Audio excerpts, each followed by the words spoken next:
At 23, I witnessed something that changed my life forever.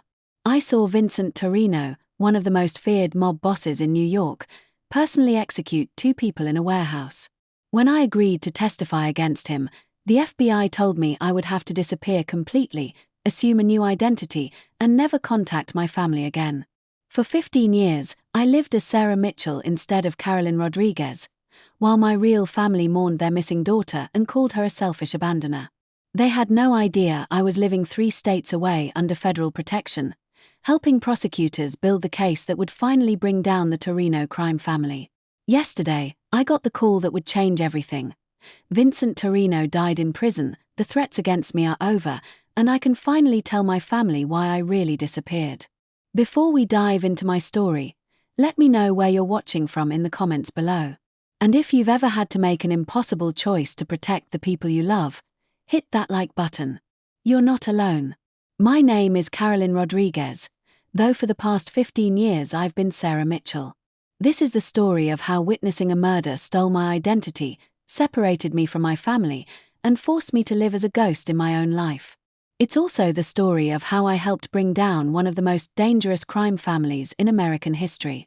The night that changed everything started like any other shift at Romano's restaurant in Brooklyn. I was 23 years old, working as a waitress to pay my way through nursing school at Brooklyn College. Romano's wasn't the fanciest place in the neighborhood, but it was family-owned, the tips were decent, and the location near the college made it convenient for my schedule. I had been working there for 8 months when I first noticed the men in expensive suits who came in every Tuesday night. They always requested the corner table in the back section, always paid in cash, and always left generous tips. My manager, Tony, would personally serve their table, making sure they had privacy and weren't disturbed by other customers. I never paid much attention to them beyond noting that they seemed to be important regular customers. The Rodriguez family had deep roots in Brooklyn. My parents, Miguel and Carmen Rodriguez, had immigrated from Puerto Rico in the 1970s and built a life around hard work, family loyalty, and dreams for their children's futures. My father worked construction during the day and drove a taxi at night.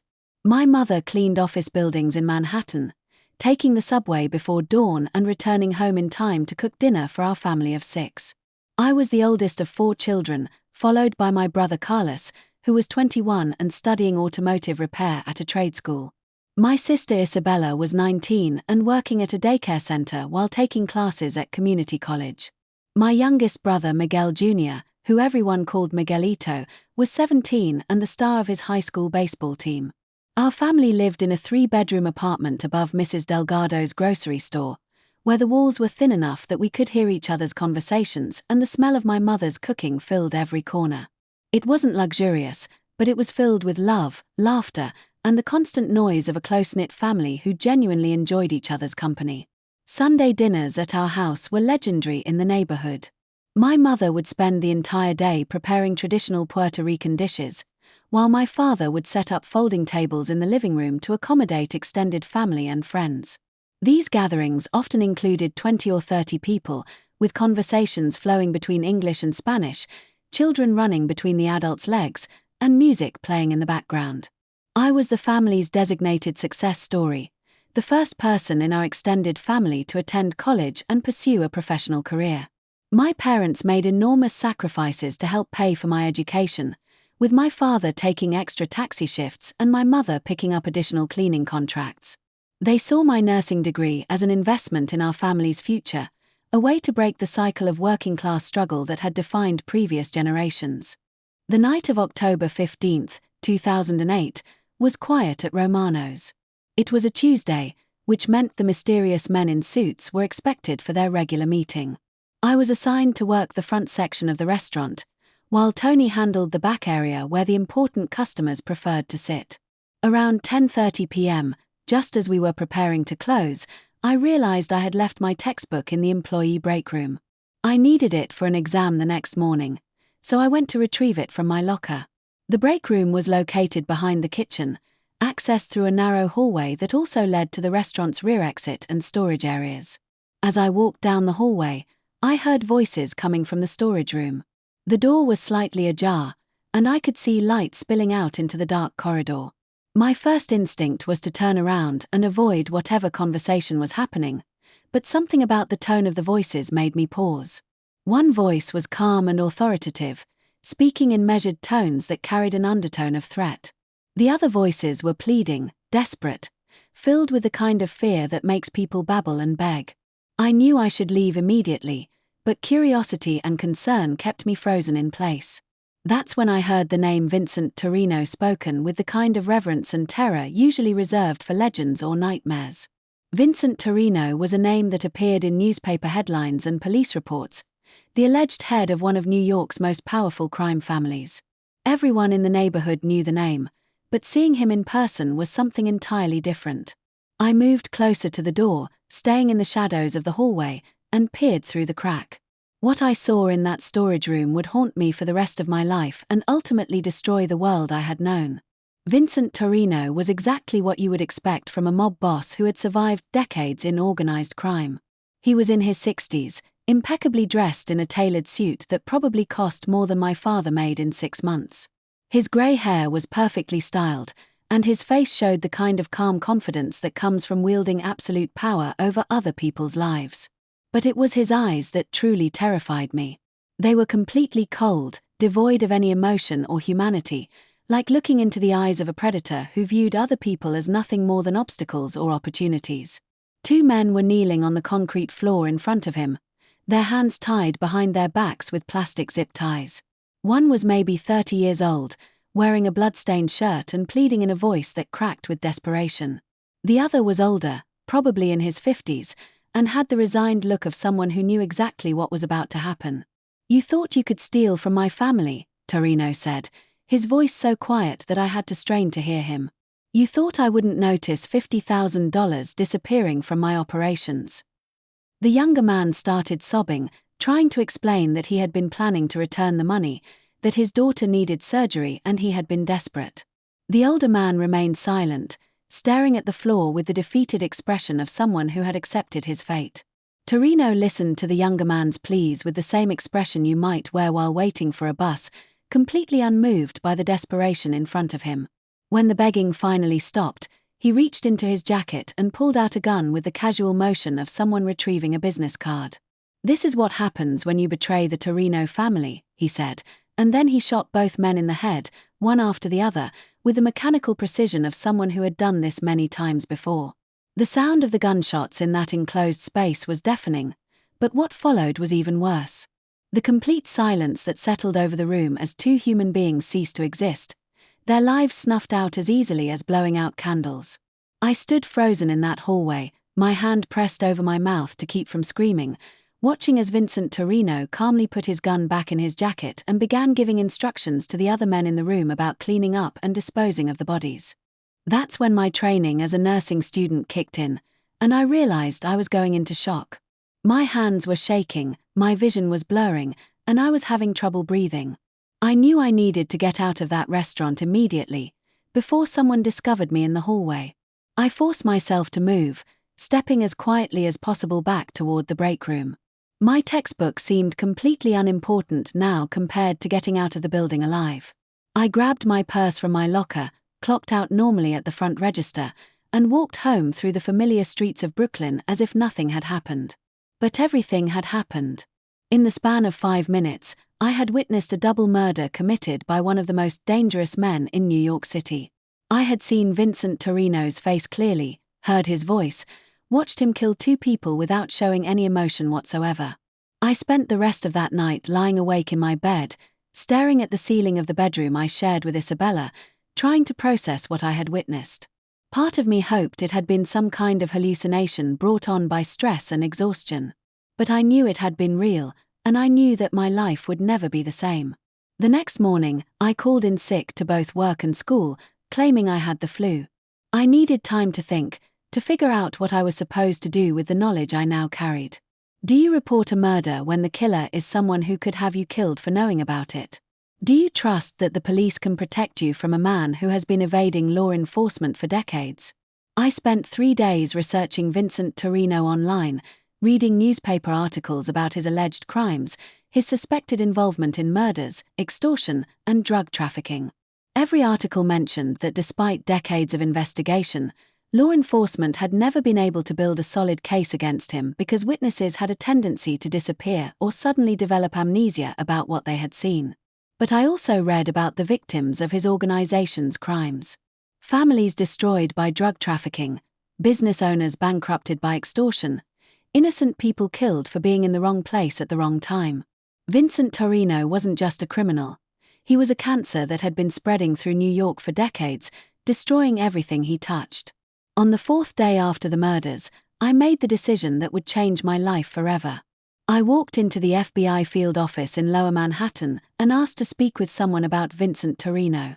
Special Agent Rebecca Walsh was the agent who took my statement. She was in her 40s, with short brown hair and the kind of intense focus that made you feel like you were the only person in the world when she was listening to you.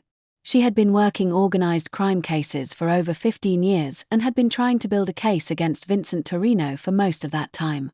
When I told her what I had witnessed, she leaned forward in her chair with an expression I will never forget. It was hope mixed with disbelief, like someone who had been searching for something for years and finally found it in the last place they expected to look. "Miss Rodriguez," she said carefully, "are you absolutely certain about what you saw? Are you prepared to testify in federal court about Vincent Torrino committing these murders?" I thought about my family, about the life I had been building, about the nursing career I had been working toward. I thought about the risks of becoming the star witness against one of the most dangerous men in America. But I also thought about the two men who had died in that storage room, and about all the future victims who might die if Vincent Torrino continued to operate freely. "Yes," I said. "I'll testify." Agent Walsh explained what that decision would mean. Federal prosecutors would need months to build their case, during which time I would be in constant danger. Vincent Torrino had a long history of eliminating witnesses, and his organization had resources that extended far beyond New York City. If I was serious about testifying, the FBI would recommend that I enter the Witness Protection Program immediately. "What does that mean exactly?" I asked, though I was beginning to understand that my life as Carolyn Rodriguez was about to end. "It means you disappear," Agent Walsh explained. "New identity, new location, new job, new everything.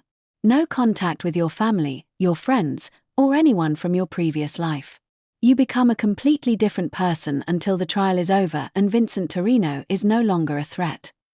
The reality of what she was describing hit me like a physical blow. I would have to abandon my family without explanation, leaving them to wonder what had happened to their daughter and sister. I would have to give up my education, my career plans, and every relationship I had ever built. How long would this last? I asked. Agent Walsh's expression was sympathetic but honest. Cases like this can take years to bring to trial. And even after Torrino is convicted, his organization might continue to pose a threat. Some witnesses spend the rest of their lives in protection. I asked for 24 hours to think about it, knowing that I had already made my decision but needing time to say goodbye to my life as Carolyn Rodriguez, even if I couldn't tell anyone that's what I was doing. That night, I had dinner with my family one last time. My mother had made my favorite meal, and we sat around the kitchen table talking about ordinary things like Miguelito's upcoming baseball game and Carlos's plans to open his own auto repair shop someday. I tried to memorize every detail of their faces, their voices, their mannerisms, knowing it might be years before I saw them again. After dinner, I helped my mother with the dishes while my father watched television and my siblings did homework at the kitchen table. It was such a normal, peaceful evening, the kind of family moment that I had always taken for granted but now realized was precious beyond measure. "You've been quiet lately, Mija," my mother said as we dried the plates together. "Is everything okay with school?" I almost broke down right there in the kitchen, almost told her everything about the murders and the FBI and the impossible choice I was facing. But I knew that telling her would only put her in danger and make my disappearance even more painful for both of us. "Just stressed about exams," I lied, forcing a smile. "But everything's going to be fine." The next morning, I returned to the FBI office and officially entered the Witness Protection Program. Agent Walsh introduced me to Deputy Marshal James Morrison, who would be responsible for creating my new identity and relocating me to a secure location. "From this moment forward, you are Sarah Mitchell," he explained, handing me a folder containing a driver's license, social security card, and birth certificate for my new identity. Sarah is 23 years old, from a small town in Ohio, and has no family connections that anyone could trace. The transformation from Carolyn Rodriguez to Sarah Mitchell happened with surprising speed. Within 48 hours, I was on a bus to Topeka, Kansas, with a new name, a new background story, and instructions to avoid any behavior that might draw attention to my true identity. Topeka was chosen specifically because it was as different from Brooklyn as possible. Where New York had been crowded, diverse, and full of energy, Kansas was quiet, predominantly white, and moved at a pace that felt almost sluggish compared to what I was used to.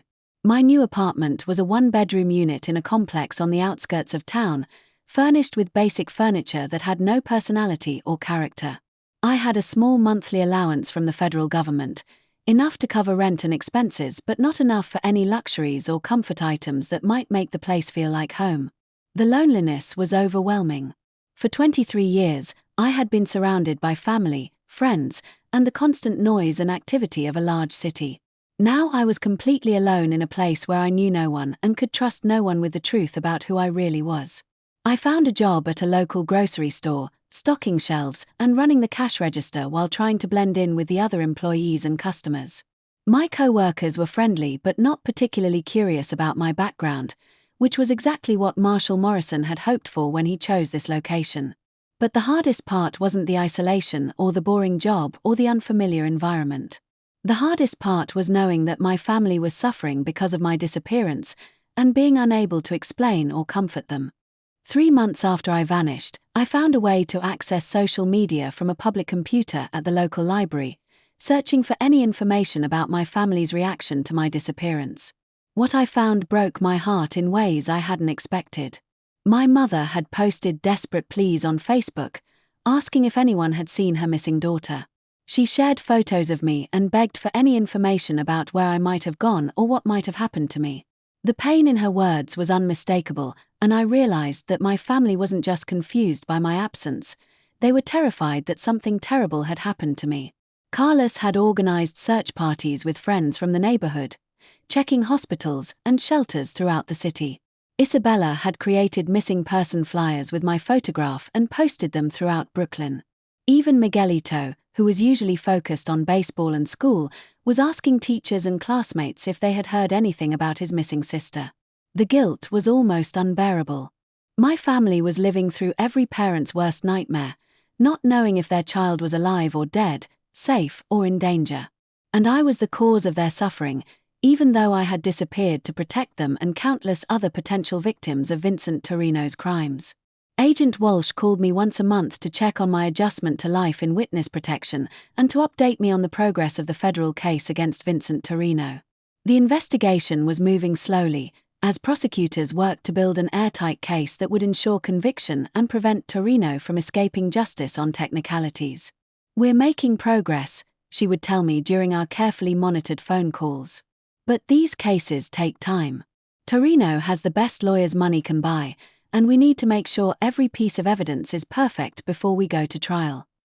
Meanwhile, my life as Sarah Mitchell continued in its quiet, isolated routine. I changed jobs several times over the first few years, working at a restaurant, a clothing store, and eventually a small medical clinic where my nursing school experience proved useful even though I couldn't explain where I had learned those skills. I made a few casual friendships with co-workers and neighbors, but I could never let anyone get too close without risking exposure of my true identity. Every conversation had to be carefully monitored, every story about my past had to be consistent with the Sarah Mitchell background that Marshall Morrison had created. The years passed slowly. Sarah Mitchell celebrated birthdays and holidays alone, while Carolyn Rodriguez's family mourned their missing daughter and gradually learned to accept that they might never know what happened to her. Little did I know that Vincent Torrino's trial was still years away, and that my family's assumption that I had abandoned them would eventually turn their grief into anger and resentment that would be even harder to overcome than their initial pain. By the 3rd year of my life as Sarah Mitchell, my family's online posts had changed from desperate pleas for information to bitter accusations about my character. The transformation was heartbreaking to witness from afar, but I understood the psychology behind it.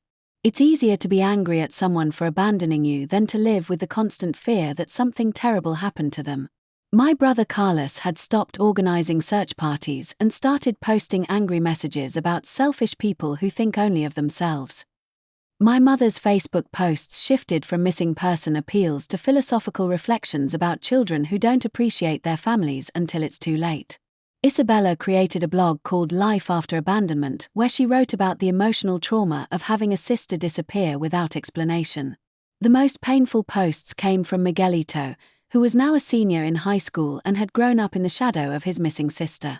He wrote college application essays about overcoming family tragedy and learning not to depend on people who might leave without warning. His guidance counselor suggested he apply for scholarships specifically designed for students who had experienced family trauma. Agent Walsh continued her monthly check-ins, but the updates about the federal case against Vincent Torrino were consistently frustrating. His legal team had filed motion after motion to delay proceedings, challenging everything from the admissibility of evidence to the jurisdiction of federal courts. Meanwhile, 2 other potential witnesses had mysteriously disappeared, and a third had recanted his testimony after receiving what he claimed were death threats. The good news is that your testimony is still the strongest evidence we have, Agent Walsh told me during one of our phone calls in Year 4. The bad news is that Torrino's lawyers are doing everything possible to prevent this case from ever reaching trial. I had settled into a routine in Topeka that was stable but emotionally numbing. I worked as a medical assistant at a family practice clinic, where my nursing school background allowed me to help with patient care while maintaining a low profile. My supervisor, Dr. Patricia Coleman, was a kind woman in her 50s who seemed to sense that I was carrying some kind of hidden burden but never pressed me for personal details.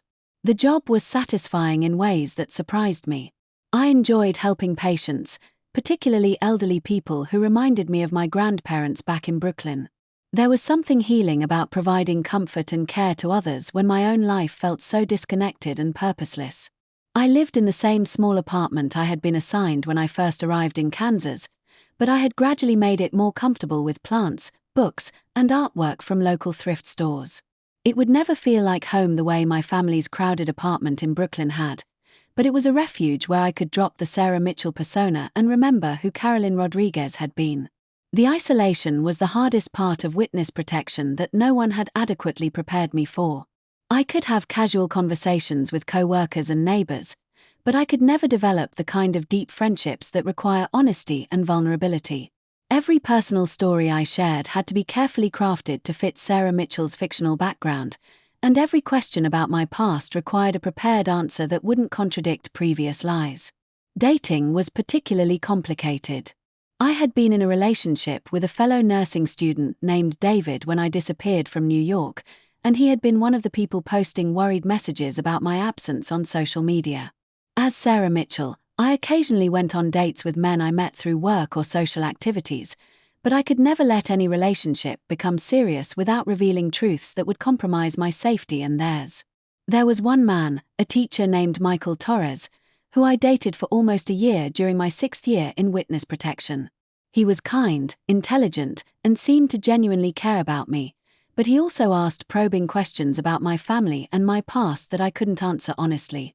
When he started talking about introducing me to his parents and making long-term plans together, I had to end the relationship abruptly, leaving him confused and hurt.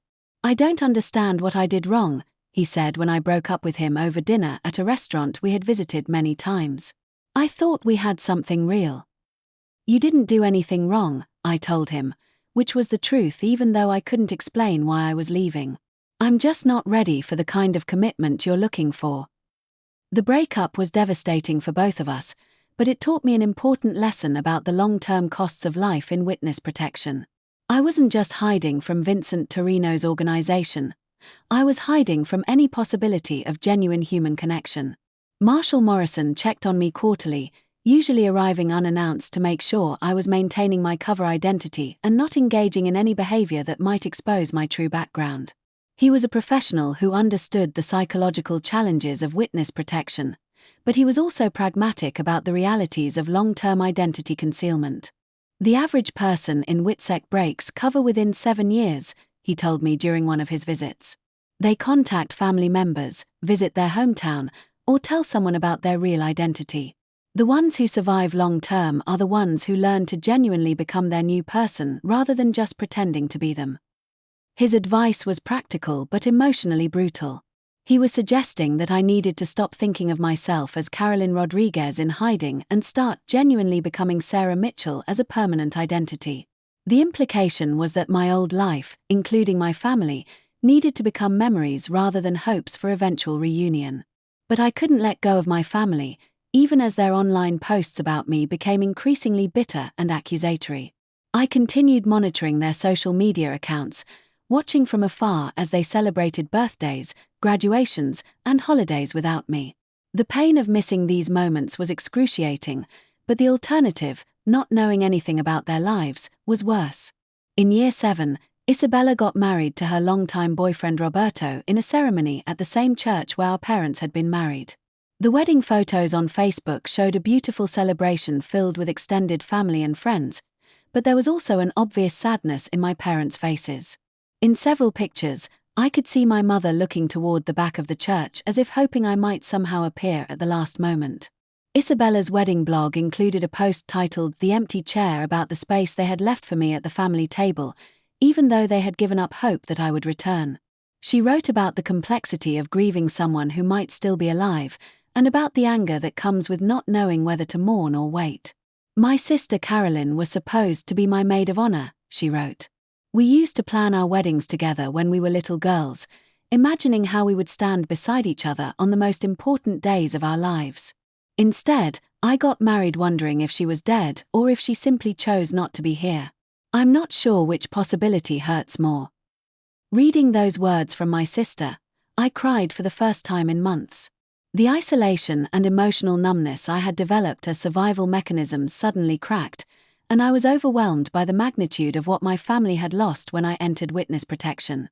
That same year brought news that changed the trajectory of the federal case against Vincent Torrino.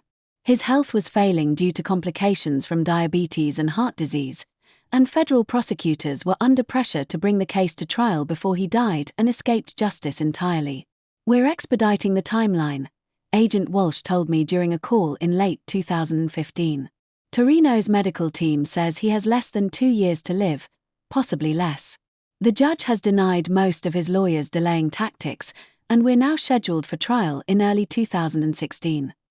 The prospect of finally testifying was both terrifying and liberating. After 7 years of waiting, I would have the opportunity to tell the world what I had witnessed in that warehouse storage room. Vincent Torrino would finally face consequences for the murders I had seen him commit, and potentially for countless other crimes that prosecutors had connected to his organization. But testifying also meant returning to New York, facing cross-examination by defense attorneys who would try to discredit my testimony and my character. It meant reliving the night of the murders in vivid detail in front of a courtroom full of strangers, including members of Torrino's family and organization who might still pose a threat to my safety. Preparation for the trial required months of meetings with federal prosecutors, who needed to ensure that my testimony would be clear, compelling, and legally bulletproof.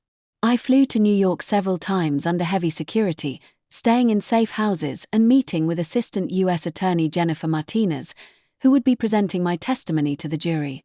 "You're going to be the star witness in one of the most important organized crime cases in decades," Martinez told me during one of our preparation sessions. "Torrino's defense team will attack every aspect of your credibility, your memory, and your motives. We need to make sure you're ready for that level of scrutiny." The preparation was grueling. I had to review police reports, crime scene photographs, and transcripts of wiretapped conversations involving Torrino and his associates. I had to recreate the timeline of events from the night I witnessed the murders, explaining every detail of what I had seen and heard. I had to practice maintaining composure while defense attorneys asked aggressive questions designed to confuse or intimidate me. But the most difficult part of trial preparation was the psychological evaluation required for all witnesses in high-profile cases. Dr. Amanda Foster, a forensic psychologist, conducted extensive interviews about my mental state, my motivations for testifying, and my ability to distinguish between actual memories and details I might have imagined or embellished over time. 7 years is a long time to carry a traumatic memory, Dr. Foster said during one of our sessions. The human brain has a tendency to alter memories over time, especially memories associated with extreme stress or fear. Are you confident that your recollection of events is still accurate? The question was legitimate but also deeply unsettling. Had I remembered Vincent Torrino's face correctly? Were the details I recalled about the murders accurate, or had they been influenced by years of thinking about that night and imagining how events might have unfolded? I spent weeks reviewing every aspect of my memory, comparing my original FBI statement with my current recollection of events. Fortunately, my account had remained consistent across 7 years of interviews and depositions. The details that had seemed burned into my memory immediately after witnessing the murders were the same details I could recall during trial preparation. The trial of Vincent Torrino began on February 3, 2016, in federal court in Manhattan. The media attention was intense, with reporters from major news organizations covering every day of proceedings. Torrino, now 69 years old and visibly ill, sat at the defense table flanked by a team of expensive lawyers who had built their careers defending organized crime figures. I testified on the 4th day of the trial, entering the courtroom through a secure entrance and taking the witness stand while surrounded by federal marshals. Looking across the courtroom at Vincent Torrino for the first time since that night in the warehouse storage room was surreal and terrifying. He looked smaller and frailer than I remembered, but his eyes still carried the same cold calculation that had terrified me 7 years earlier. When our eyes met briefly across the courtroom, I felt the same chill I had experienced while watching him execute 2 men without showing any emotion. My direct testimony took most of the day, as Prosecutor Martinez led me through a detailed account of what I had witnessed. I described Vincent Torrino's appearance, his voice, his actions, and the words I had heard him speak before killing the 2 victims. I identified him positively as the person I had seen commit the murders, and I explained why I had waited 3 days before reporting what I had witnessed to federal authorities. The cross-examination by Torrino's defense attorney was aggressive but not unexpected. He questioned my memory of events, suggested that I might have been motivated by reward money or media attention, and implied that I could have misidentified the perpetrator in the dim lighting of the storage room. "Miss Rodriguez," the defense attorney said, "you claim to have witnessed these alleged crimes 7 years ago, yet you waited 3 days before contacting authorities. Isn't it true that you spent those 3 days reading newspaper articles about my client, which could have influenced your identification of him as the perpetrator?" "No, that's not true," I replied calmly, as Martinez had trained me to do. I recognized Mr. Torrino immediately when I saw him in the storage room. I had seen his photograph in newspapers before that night, which is why I knew who he was. I waited 3 days because I was afraid for my safety and needed time to decide whether I was brave enough to report what I had witnessed. The cross-examination continued for hours, but I maintained my composure and the consistency of my testimony.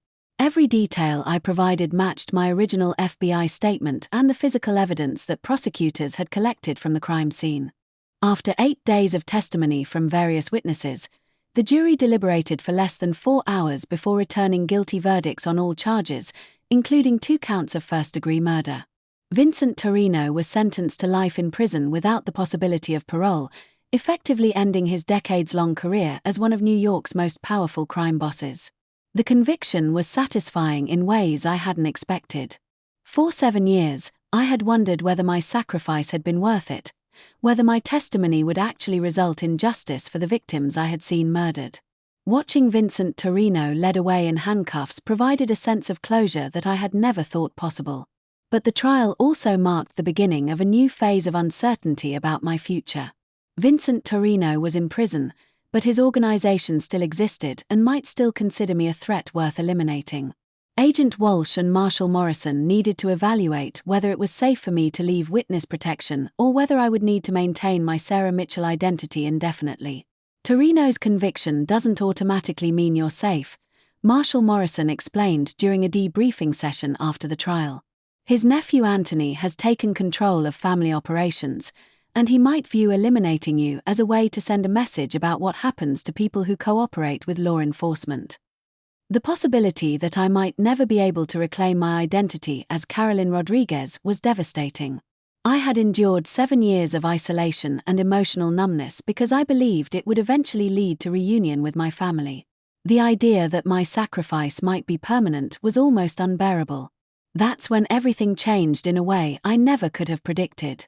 3 months after Vincent Torrino's conviction, I received a phone call that would finally offer me the freedom I had been waiting for since I was 23 years old. The phone call that changed everything came on a Thursday afternoon in May, 3 months after Vincent Torrino's conviction. I was at work, helping Dr. Coleman with a patient consultation when my secure phone buzzed with the special ringtone that meant Agent Walsh was calling with urgent news. "I need to take this," I told Dr. Coleman, stepping into the small break room that served as our only private space in the clinic.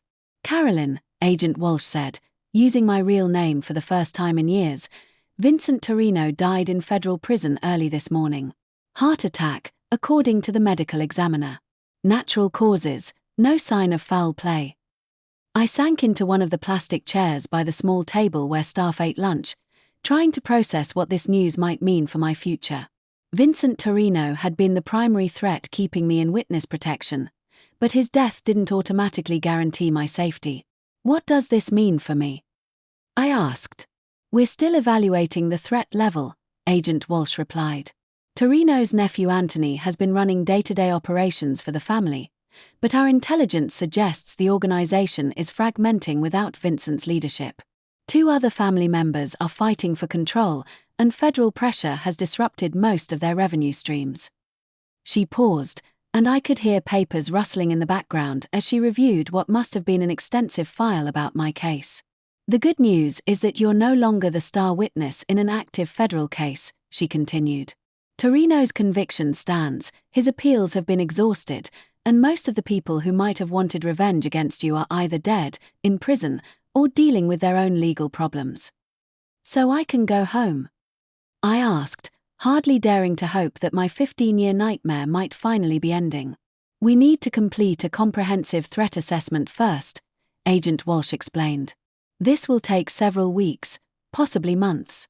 We need to evaluate the current status of Torrino's organization, identify any remaining associates who might pose a risk, and assess whether your family's safety would be compromised by your return." The mention of my family's safety reminded me of another complication I hadn't fully considered. My return wouldn't just affect me.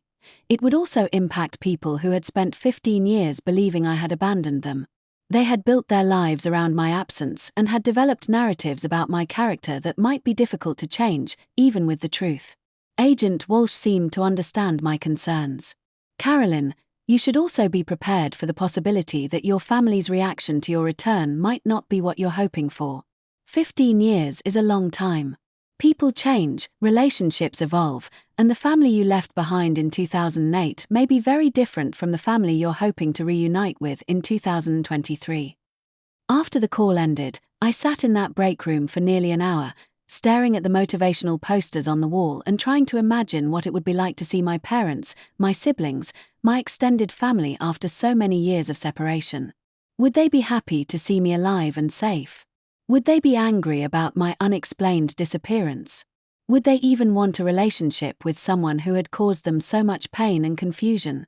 Dr. Coleman found me there eventually, looking concerned about my prolonged absence from patient care duties. "Sarah, is everything all right?" she asked, using the name I had carried for 15 years. "You look like you've seen a ghost." In a way, I had. The ghost of Carolyn Rodriguez was suddenly becoming more real than Sarah Mitchell had ever been, and the prospect of reclaiming my original identity was both thrilling and terrifying. "I might be leaving Topeka soon," I told her, which was as much truth as I could share without compromising operational security. "Some family circumstances have changed, and I may need to relocate." Dr. Coleman nodded thoughtfully. She had always been perceptive about people's unspoken struggles, and I suspected she had long ago concluded that Sarah Mitchell was hiding significant secrets about her past. "Well, you'll be missed here," she said. "But family comes first. I hope whatever's happening works out the way you're hoping it will." The threat assessment process took 4 months, during which FBI agents and U.S. Marshals conducted extensive surveillance of former Torrino associates, monitored communications within organized crime circles, and evaluated intelligence reports about potential threats to federal witnesses. During this period, I began working with a federal psychologist named Dr. Patricia Reeves, who specialized in helping protected witnesses transition back to their original identities. The process was more complex than I had anticipated, involving not just logistical challenges but also profound psychological adjustments. "You've spent 15 years developing Sarah Mitchell as a fully realized person," Dr. Reeves explained during one of our sessions. "Sarah has her own memories, relationships, preferences, and coping mechanisms. Returning to your identity as Carolyn Rodriguez isn't just a matter of changing your name and moving to a new location. You'll need to integrate 15 years of life experience as Sarah with your original identity as Carolyn." She was right about the complexity of identity integration. Sarah Mitchell had developed interests and opinions that Carolyn Rodriguez had never had. Sarah enjoyed hiking and camping, activities that had helped fill the lonely weekends in Kansas. Sarah preferred country music to the salsa and reggaeton that Carolyn had grown up with. Sarah had learned to cook for herself rather than relying on family meals, developing a more solitary and self-sufficient approach to daily life. Most significantly, Sarah Mitchell had learned to live with secrets, to carefully monitor her words and behavior, and to maintain emotional distance from other people as a survival mechanism. These traits had been necessary for staying alive in witness protection, but they might create barriers to rebuilding genuine relationships with family members. Dr. Reeves also helped me prepare for the practical challenges of explaining my absence to family and friends. The FBI had developed a cover story that would protect operational details while providing enough truth to satisfy reasonable questions about where I had been and why I hadn't contacted anyone. According to this narrative, I had been working undercover for federal law enforcement on a long-term assignment that required complete disconnection from my previous life. The work had been dangerous and classified, preventing me from contacting family members or maintaining my original identity. Now that the assignment was complete, I was finally free to return home and resume my relationships. This story had the advantage of being essentially true while omitting specific details about witness protection, Vincent Torrino, and the murders I had witnessed. It portrayed my absence as noble service rather than selfish abandonment, which might help my family understand why I had been unable to contact them. But I also knew that no explanation, however carefully crafted, would immediately heal 15 years of pain and resentment. My family had spent years developing their own theories about why I had disappeared, and some of them might prefer their existing narratives to the complex truth I was offering. The final threat assessment was completed in September of 2023. Agent Walsh called with the results on a Friday afternoon, 15 years and 10 months after I had first entered witness protection. "The assessment is complete, and the results are favorable," she said, her voice carrying a warmth that I hadn't heard since our early conversations back in 2008. "Vincent Torrino's organization has effectively disbanded. Anthony Torrino was arrested last month on federal racketeering charges, and most of his remaining associates are either in custody or have fled the jurisdiction. Our analysts believe the threat to your safety has been reduced to an acceptable level." I felt something release in my chest that I hadn't realized I had been holding for 15 years. The constant low-level anxiety about my safety, the need to constantly monitor my surroundings for potential threats, the fear that someone might discover my true identity and report my location to hostile parties, all of it could finally begin to fade. "So I can go home?" I asked. "You can go home, Carolyn Rodriguez." The process of transitioning back to my original identity took another month of paperwork, coordination with various federal agencies, and preparation for the logistical challenges of resuming a life that had been interrupted 15 years earlier. Marshall Morrison helped me understand what documentation I would need to reclaim my original identity. My social security number as Carolyn Rodriguez was still valid, but I would need to explain the 15-year gap in employment history and tax records. My nursing school transcripts were still on file at Brooklyn College, but I would need additional education and certification to practice as a nurse after such a long absence from the field. Most importantly, I needed to find a way to contact my family and begin the delicate process of explanation and reconciliation. I started with Isabella, who had always been the family member most skilled at managing emotional conflicts and facilitating communication between different personality types. Through careful online research, I found that she was now Isabella Santos, married to Roberto Santos for 8 years and living in Queens with 2 young children. Her Facebook page showed a life that looked happy and stable, filled with photos of family gatherings, children's birthday parties, and vacation trips that reminded me of our childhood together. But I also noticed that none of her recent posts mentioned having a sister, and her bio described her as the oldest of 3 children rather than one of 4 children. It appeared that my family had adjusted their narratives about themselves to exclude me entirely. My first contact attempt was a carefully worded private message through Facebook, sent from a new account I created using my original name. The message was brief and designed to prove my identity without overwhelming her with information or emotion. Isabella, this is your sister Carolyn. I know this must be shocking to hear from me after so many years. I have not been able to contact you or the family for reasons I will explain when we speak, but I am alive, I am safe, and I have been thinking about all of you every day for 15 years. Please call me when you are ready to talk.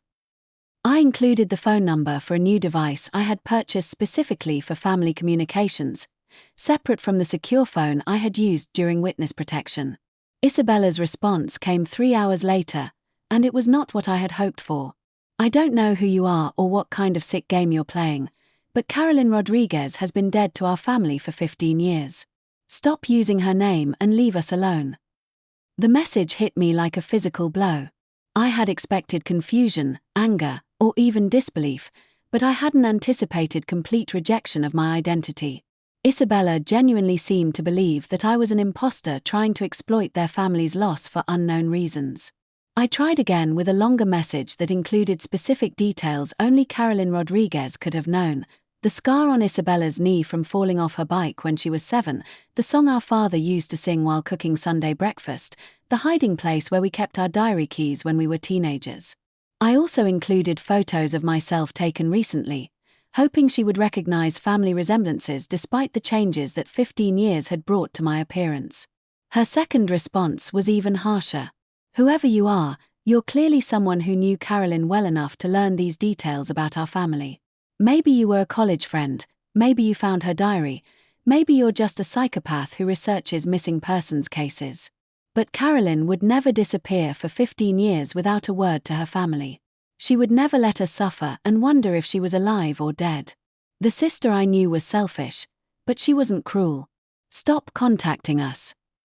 The accusation that I was an imposter was painful, but Isabella's description of my character was even worse. She remembered Carolyn Rodriguez as selfish, implying that my disappearance had been consistent with a pattern of self-centered behavior that had existed before I entered witness protection. I realized that my family's anger had fundamentally altered their memories of who I had been before I disappeared. They had rewritten our shared history to cast me as someone who was capable of abandoning them, making my actual abandonment feel less shocking and more predictable. Agent Walsh had warned me that this might happen, but experiencing it was still devastating. I decided to try a different approach with Carlos, hoping that my brother might be more receptive to the possibility that I was genuinely his missing sister.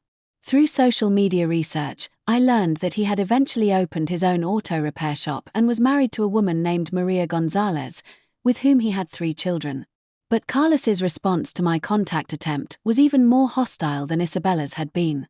My sister Carolyn died 15 years ago when she decided her family wasn't worth staying in touch with.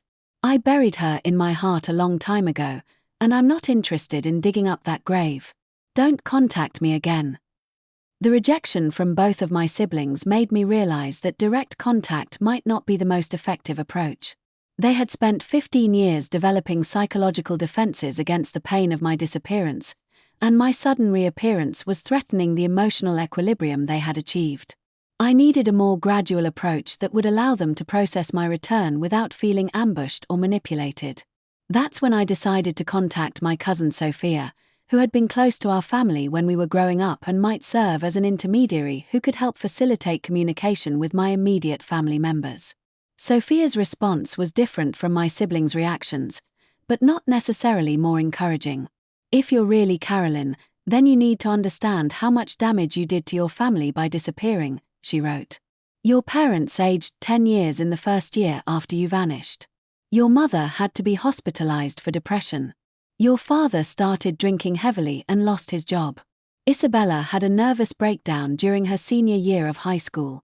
Carlos became angry and bitter, and Miguel Jr. grew up thinking he couldn't depend on anyone because even family members abandon each other. She paused in her narrative before continuing with what felt like accumulated anger from 15 years of watching my family suffer. Whatever reason you had for leaving, it wasn't worth what you put them through. And now you want to waltz back into their lives because it's convenient for you. They've spent 15 years learning to live without you. Maybe you should let them continue doing that. The conversation with Sophia was brutal but also necessary. It helped me understand that my family's anger wasn't just about my absence. It was about the secondary trauma my disappearance had caused. My mother's depression, my father's alcoholism, Isabella's breakdown, Carlos's bitterness. All of these consequences had rippled through our family long after I had entered witness protection. I had known intellectually that my disappearance would cause pain, but I hadn't fully grasped how that pain would compound over time and affect every aspect of my family members' lives. But Sophia's message also included information that gave me hope for eventual reconciliation. Your parents never stopped hoping you would come home, she admitted. Even when everyone else gave up, your mother would say that she could feel in her heart that you were still alive somewhere. She kept your bedroom exactly the same for 10 years, and she still lights a candle for you on your birthday every year. This detail about my mother's continued hope suggested that not everyone in my family had completely written me off. There might still be room for explanation, forgiveness, and rebuilding of relationships, even if the process would be more difficult than I had anticipated. With Dr. Reeves' guidance, I developed a plan for gradual reintegration that would allow my family to adjust to my return at their own pace rather than forcing immediate confrontation and resolution. The first step was establishing my physical presence in New York without directly contacting family members. I moved back to Brooklyn in October of 2023, finding a small apartment in a neighborhood near my childhood home but far enough away to avoid accidental encounters. Simply being back in the city where I had been born and raised was emotionally overwhelming. The sounds, smells, and rhythms of Brooklyn felt both familiar and strange after 15 years in Kansas. The grocery store where I had shopped as a child was still there, but it was now owned by different people and carried different products. The subway station I had used to get to college was being renovated, but the same tile patterns and architectural details triggered vivid memories of my younger self. Most significantly, the neighborhood still contained families I had known growing up, people who might recognize Carolyn Rodriguez and wonder where she had been for the past 15 years. Mrs. Delgado, the elderly woman who had owned the grocery store below our old apartment, was one of the first people to spot me on the street. Carolyn Rodriguez, she called out in Spanish, approaching with the careful walk of someone in her 80s who was no longer steady on her feet. Is that really you, Mija? Mrs. Delgado had known me since I was a baby, and her eyes filled with tears as she reached out to touch my face as if checking whether I was real. Where have you been, child? She asked. Your mother has been so worried. We all thought you were dead. This encounter with someone who had known me before my disappearance was both healing and heartbreaking. Mrs. Delgado's joy at seeing me alive was genuine and uncomplicated by the anger and resentment that my immediate family had developed. She was simply happy to know that a child she had watched grow up was safe and well. I had to go away for work, I told her, using the cover story that Dr. Reeves and I had developed. I couldn't contact anyone because it was dangerous, but now I'm free to come home. Mrs. Delgado nodded as if this explanation made perfect sense, perhaps because she had lived through enough historical upheaval to understand that sometimes good people are forced to disappear for reasons beyond their control. Your mama is going to cry so much when she sees you, she said, hugging me with surprising strength. She never gave up hope. Every Sunday after church, she would ask me to pray that her lost daughter would find her way home. This conversation with Mrs. Delgado gave me the courage to take the next step in my reintegration plan. If my mother was still holding out hope for my return, then she might be more receptive to reconciliation than my siblings had been. But I also knew that approaching her directly would be emotionally overwhelming for both of us. I needed to find a way to prepare her for my return while giving her control over the timing and circumstances of our reunion.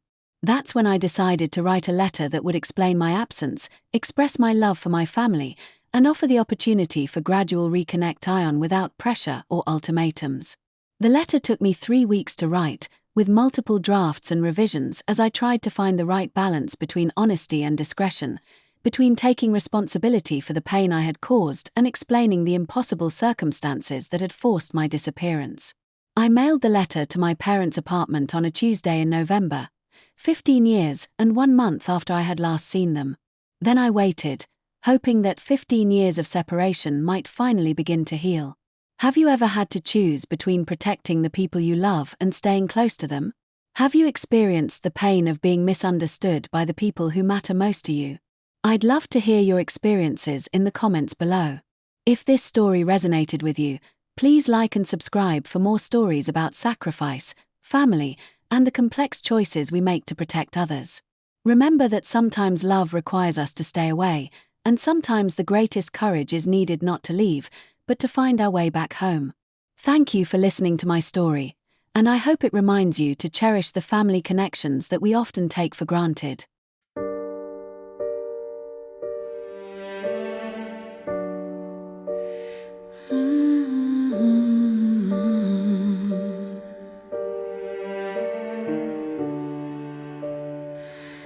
The night is velvet, soft and cruel. Your touch a flame I cannot rule. Every whisper drips like wine, your heartbeat tangled up in mine. I know desire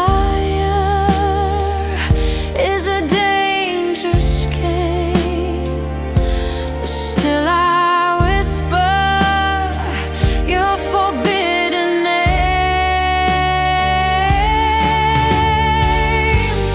Burning in silk, I surrender to fire. Your kiss, the sin, your eyes, the choir. Every note the piano bleeds tonight. Is lust, is wrong, is right.